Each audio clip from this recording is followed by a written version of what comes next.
Hi everyone, welcome to lecture number 6 of medical billing and coding. अब आप imagine करें कि आपने as a coder perfect codes लगा ली हैं डायग्नोसिस के, प्रोसीजर के और आर्टिकल्स के। अब आपने कोड्स को क्लेम में सबमिट करना है, मतलब आपने बिलर ने अपना क्लेम तैयार करना है इंश्योरेंस कंपनी के लिए। मतलब उस इंश्योरेंस कंपनी को बताना है कि भाई ये आपका बिल है इन कोड्स के अकॉर्डिंग। तो उसने ये कैसे बताना है? तो मेडिकल बिलर ने क्लेम फॉर्म तैयार करना होता है। एक होता है क्लेम फॉर्म जिसमें उसने सारी इंफॉर्मेशन पेशेंट की, इंश्योरेंस की, क्लिनिक की, प्रोवाइडर की, डायग्नोसिस की, प्रोसीजर की, आर्टिकल्स की उस फॉर्म में फिल करनी होती है। आज हम सीखेंगे वो वाला फॉर्म फिल करना कि उसको आपने फिल कैसे करना है, एक बिलर उसको कैसे फिल करता है। लेक्चर में हम सीखेंगे कि CMS 1500 फॉर्म क्या होता है, इस फॉर्म को यूज कौन करता है, इस फॉर्म के सबसे इम्पोर्टेंट बॉक्सेस कौन से हैं और एक कंप्लीट क्लेम को आप रीड कैसे करते हैं। कॉमन मिस्टेक्स जो इस फॉर्म से रिलेटेड हो सकती हैं वो क्या हैं? तो सबसे पहले what is CMS 1500? CMS stands for centre of Medicare and Medicaid services. ये एक स्टैंडर्ड प्रोफेशनल क्लेम फॉर्म है जिसको क्लिनिक्स, डॉक्टर्स, डेंटिस्ट और दूसरे out patient health care providers इस्तेमाल करते हैं इंश्योरेंस कंपनी को अपना क्लेम सबमिट करवाने के लिए। Out patient providers. अब अगर तो आप मेडिकल फील्ड से हैं तो आपको आउट पेशेंट और इन पेशेंट का डिफरेंस पता होगा, पर अगर आप मेडिकल फील्ड से नहीं हैं तो आपको आउट पेशेंट और इन पेशेंट का फर्क नहीं पता होगा। आउट पेशेंट वो होता है जो अपने इलाज के बाद, ट्रीटमेंट के बाद उसी दिन घर चला जाता है। इन पेशेंट वो होता है जो ट्रीटमेंट के बाद या ट्रीटमेंट के दौरान हॉस्पिटल में स्टे करता है, बेशक एक रात का स्टे भी हो। अब अगर आप किसी डॉक्टर के क्लिनिक गए हैं, डेंटिस्ट के पास गए हैं, तो ये वाला फॉर्म वो यूज करते हैं आपकी इंश्योरेंस कंपनी को क्लेम भेजने के लिए कि इस बंदे का इतना बिल है और ये चीजें हैं।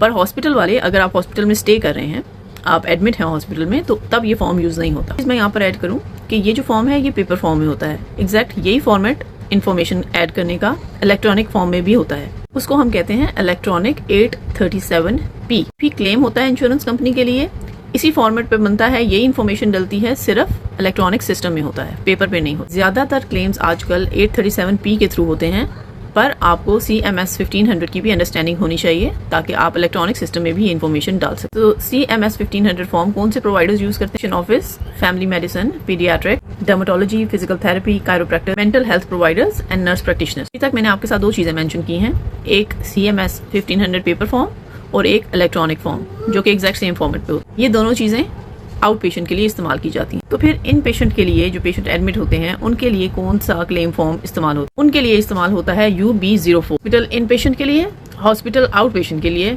इमरजेंसी रूम के एग्जाम के लिए मैं आपको एक टिप दे रही हूँ कि डॉक्टर बेसिकली CMS 1500 यूज करते हैं और हॉस्पिटल जो है वो UB04 यूज करते हैं। Back to our main topic. हमारा आज का मेन टॉपिक CMS 1500 है। CMS 1500 को डिटेल में समझने के लिए हम इसकी डिवीजन कर देते हैं डिफरेंट सेक्शंस में। फॉर्म को हम 5 सेक्शंस में डिवाइड करते हैं।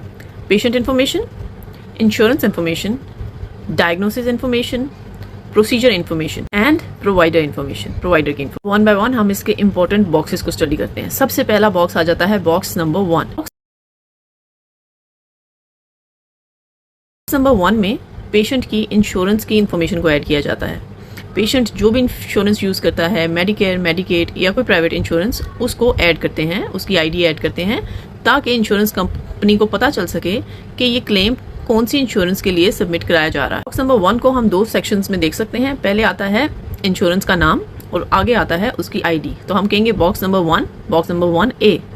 1 में आप डालें मेडिकेयर या फिर कोई commercial insurance. Box number 1A जो है आगे आपको नजर आ रहा है, उसमें आपने इंश्योरेंस का ID लिखना है। इंश्योरेंस का ID नंबर की फॉर्म में आपने 1A में लिखना है। आ जाता है बॉक्स नंबर 2। इसमें आपने लिखना है पेशेंट का नाम एग्जैक्टली वैसा जैसा उसके इंश्योरेंस कार्ड के ऊपर लिखा हुआ है, कोई स्पेलिंग मिस्टेक नहीं होनी चाहिए। उसके बाद इस फॉर्म में आता है बॉक्स नंबर 3। बॉक्स नंबर 3 में पेशेंट की डेट ऑफ बर्थ और जेंडर लिखी जाती है। ये बेसिकली पेशेंट की पहचान के लिए या उसकी इन्फॉर्मेशन को वेरीफाई करने के लिए होती है। हम इंपॉर्टेंट बॉक्सेस स्टडी कर रहे हैं, तो अब हम आ जाते हैं बॉक्स नंबर 5 पर। इस पर पेशेंट का एड्रेस लिखा जाता है। आपने मेक श्योर करना है कि पेशेंट का एड्रेस एग्जैक्टली सेम हो जो उसके इंश्योरेंस कार्ड के ऊपर लिखा हुआ। नेक्स्ट हम आते हैं बॉक्स नंबर 11 पर।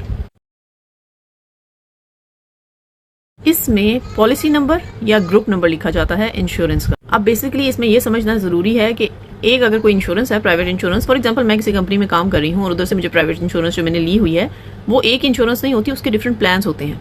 जो प्लान मुझे अपने लिए सूटेबल लगेगा मैं वो प्लान चूज करूंगी और उसकी मंथली पेमेंट्स किया करूंगी। बेसिकली ये जो बॉक्स नंबर 11 में पॉलिसी नंबर है, इससे आपका प्लान आइडेंटिफाई होता है कि आपने इस इंश्योरेंस का कौन सा प्लान लिया हुआ है। आ जाता है बॉक्स नंबर 17।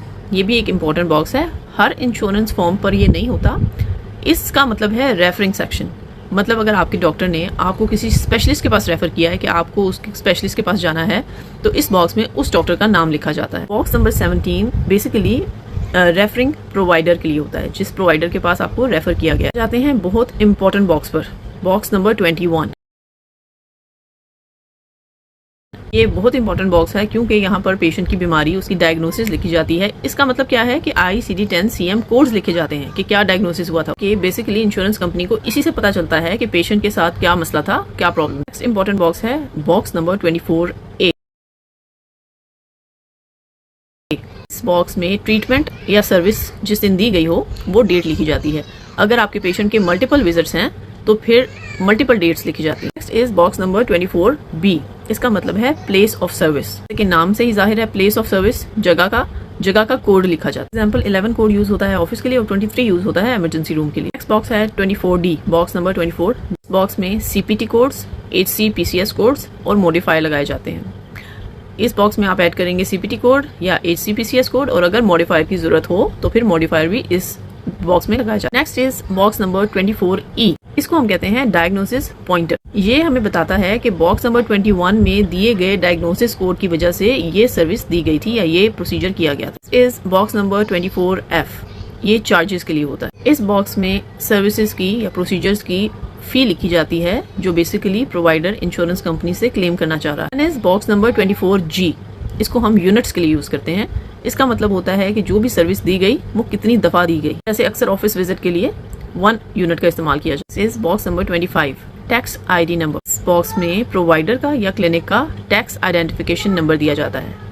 किसका दिया जाता है? पेशेंट का नहीं, क्लिनिक का या फिर डॉक्टर का, प्रोवाइडर। ये नंबर बिलिंग और टैक्स पर्पसेस के लिए यूज किया जाता है। Box number 28 total charges. यहाँ पर क्लेम के तमाम चार्जेस को ऐड करके एक टोटल अमाउंट ऐड की जाती है। Box number 31 provider signature. इसमें प्रोवाइडर या ऑथराइज्ड पर्सन साइन, वो कंफर्म करता है कि क्लेम की सारी इन्फॉर्मेशन सही। Is box number 33 billing provider information. पर क्लिनिक का या प्रोवाइडर का जिसके लिए भी आप काम कर रहे हैं उसका नाम, एड्रेस, NPI नंबर ऐड किया जाता है क्योंकि इंश्योरेंस कंपनी पेमेंट इसी प्रोवाइडर को भेजती है। मैं आपको एक रियल एग्जांपल देती हूँ इन सब बॉक्सेस के लिए इन्फॉर्मेशन की। एग्जांपल, एक पेशेंट है जॉन स्मिथ, उसकी एज में आप डालेंगे 45 ईयर्स। डायग्नोसिस में हाइपरटेंशन था तो आप डालेंगे ICD-10। उसका ऑफिस विजिट परफॉर्म किया तो आप उसके CPT कोड में डालेंगे 99213 और मॉडिफायर आप डालेंगे 25। जिस आप डालेंगे $120। ऑफ सर्विस में आप डालेंगे 11। ऑफिस को इस पॉइंटर में आप डालेंगे 8। उन मिस्टेक्स जो अक्सर लोग कर सकते हैं क्लेम की इन्फॉर्मेशन फिल करने। बॉक्स में डायग्नोसिस डाल देना, मॉडिफायर डालना भूल जाओ, सर्विस का कोड गलत डाल देना, NPI नंबर डाल देना, इनवैलिड इंश्योरेंस डाल देना, फिर इनकरेक्ट डायग्नोसिस पॉइंटर डाल देना। आपके लिए 2 होमवर्क्स हैं, एक मिनी क्विज है जिसमें मैं आपसे कुछ क्वेश्चंस पूछूंगी, उनके आंसर्स आपने कमेंट में लिखने हैं,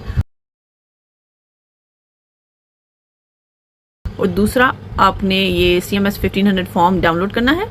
और जब ये लेक्चर आप अच्छी तरह याद कर लेंगे तो इस लेक्चर के नोट्स को देखे बगैर बॉक्स नंबर के आगे आपने लिखना है कि ये बॉक्स किस लिए है। चीटिंग आपने नहीं करनी, आपने देखना नहीं है, मेमोराइज करना है और फिर आपको तेजी से पता होना चाहिए कि इस बॉक्स में मैंने ये इन्फॉर्मेशन डालनी है, इसमें मैंने ये 2 काम आपने करने हैं। क्वेश्चंस के आंसर्स आपने कमेंट्स में लिखने हैं और CMS 1500 फॉर्म डाउनलोड करके उसके बॉक्सेस को आपने फिल करना है। मैं आपको नाम लिखने को नहीं कह रही, आपने बस लिखना है कि ये बॉक्स नंबर 1 है, इसमें ये चीज़ डलेगी, ये बॉक्स नंबर 2 है, इसमें ये डलेगा। आपने वो किसी चीज़ को देखे बगैर अपनी मेमोरी से फिल करना। इसमें मैं आपको रियल पेशेंट सिनेरियो दूंगी और आपने वो इन्फॉर्मेशन अपने फॉर्म में सबमिट करनी है। So stay tuned and don't forget to do your homework.